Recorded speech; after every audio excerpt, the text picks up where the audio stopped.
Dzire vehicle. Dzire vehicle వినగానే చాలా ఫ్రీగా ఉంటుంది, ఎందుకంటే లోపల చాలా ఫ్రీ స్పేస్ ఉంటుంది.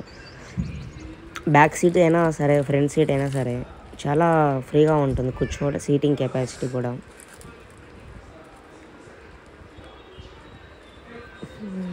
కలర్ కూడా చాలా బాగా ఉన్నాయి. ఇది బ్యాక్ సైడ్ ఏసీ ఉన్నాయి and charge also available. Power Windows ఉన్నాయి. స్టీరింగ్ మాన్యువల్ 5 గేర్స్ అనమాట. Hand brake, seating. ఇది బ్యాక్ సైడ్ చాలా ఫ్రీగా ఉంటుంది అయితే కూర్చోవడానికి. డిక్కీ కూడా పర్లేదు, చాలా ఫ్రీగానే ఉంది Dzire.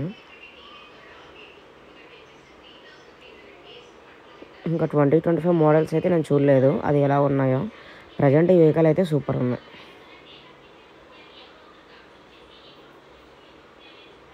Hand brake, power windows, player and back camera, speakers. ఇది back side seating. Close the door. On front side dashboard. ఇది ముందర వచ్చి ఇది బ్యాక్ సైడ్ సీటింగ్.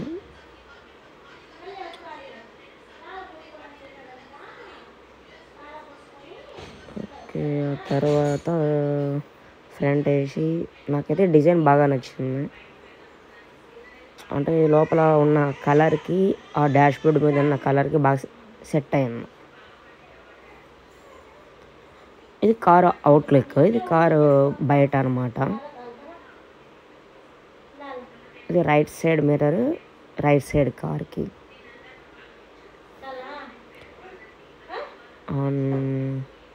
దీనికైతే వీల్ కప్స్ అయితే ఉన్నాయి. టాప్ అండ్ వెహికల్ అయితే కాదు, మిడ్ వేరియంట్, మిడ్ వర్షన్ అనమాట.